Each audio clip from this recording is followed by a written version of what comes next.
இன்று இன்று போய் பிரதமரிடம் நீங்கள் அப்படி கேள்வி கேட்க அம்மா ஒரு விஷயத்தை நீங்க யோசித்து பார்க்கணும். அன்றைய காலகட்டத்துல ஆங்கிலேயர் ஆட்சி காலத்துல போய் நீங்க எல்லாம் ஒரு பிரதமரா அப்படின்னு சொல்லி கேட்டா, ஆங்கிலேயர் ஆட்சி காலத்துல அடிமைப்பட்டு கிடந்த ஆட்சி காலத்துல நீங்க போய் கேள்வி கேட்டா உங்க உடம்புல தலை இருக்குமா? இருக்காது.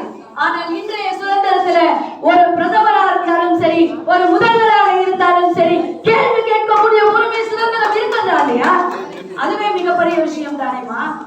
அப்படி நம்முடைய கேள்விகளுக்கு பதிலும் அங்க கிடைக்கிறது என்று சொன்னால் எவ்வளவு பெரிய விஷயம். இன்னைக்கு நாம வாட்ஸ்அப்ல, பேஸ்புக்ல, ட்விட்டர்ல நம்முடைய கருத்துக்களை பதிவிடுவதற்கு சுதந்திரம் இருக்கிறதா இல்லையா? நம்முடைய அருமைக்குரிய கரிசல்பட்டி சுந்தரராஜன் ஐயா அவர்கள் மாதம் அவ்வளவு அழகா அற்புதமான விஷயங்களை சொல்றாங்க. நாம எல்லாம் கேட்கணும். அதுக்கு அவர்களுக்கு முழு சுதந்திரம் கொடுக்கப்பட்டிருக்கா இல்லையா? நகைச்சுவை மன்றத்தில் யார் வேண்டுமானாலும் பேசலாம் என்கிற சுதந்திரம் கொடுக்கப்பட்டிருக்கிறதா இல்லையா? என்னங்க எப்படி பேசிட்டு இருக்கீங்க? அதுவும் எனக்கு அப்புறம் தான் அம்மா உண்மையிலே ரொம்ப கஷ்டமா தான் இருக்கு. அது மட்டும் இல்ல, நாம இந்த தலைப்பை வேறு விதமாகவும் அணுகலாம். எப்படி என்றால், இன்றைய காலகட்டத்துல பட்டிமன்றங்கள் எப்படி போயிட்டு இருக்கு அப்படின்னா, சில விஷயங்கள் நகைச்சுவையும் சேர்த்து புரிஞ்சா அது கொஞ்சம் பார்வையாளர்களுக்கு சரியா இருக்கும். குழந்தைகிட்ட நம்ம சந்திரன் சாருக்கு தெரியும், பசங்க கிட்ட போய் நாம அப்படியே கட்டன் ரைட்டா இருக்கோம்னு வச்சுக்கோங்க, அப்படியே தான் இருப்பான்.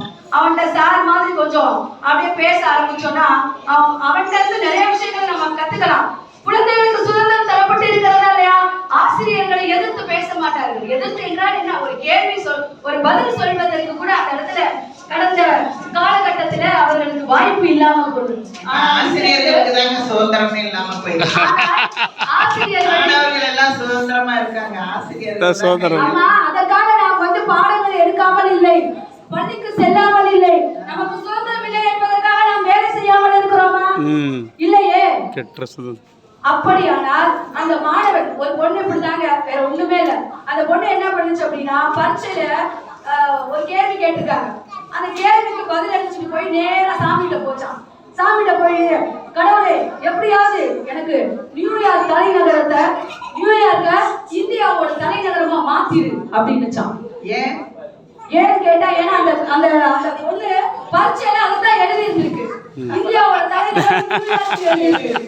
அப்ப அந்த குழந்தைக்கு பாருங்களேன் எவ்வளவு சுதந்திரமா இருக்கு. அது நேரடியா போய் யாருக்கிட்டயே பெட்டிஷன் போடுது, கடவுள்கிட்டயே போய் பெட்டிஷன் போடுது. அந்த அளவுக்கு குழந்தைகள் சுதந்திரமாக இருக்கிறார்கள். அது மட்டும் கிடையாதுமா, இன்னைக்கு காலகட்டத்துல பாத்தீங்க அப்படின்னா எல்லா பிரச்சனைக்கும் ஒரு தீர்வு இருக்கு. எல்லா பிரச்சனைகளுக்கும் ஒரு தீர்வு இருக்கு.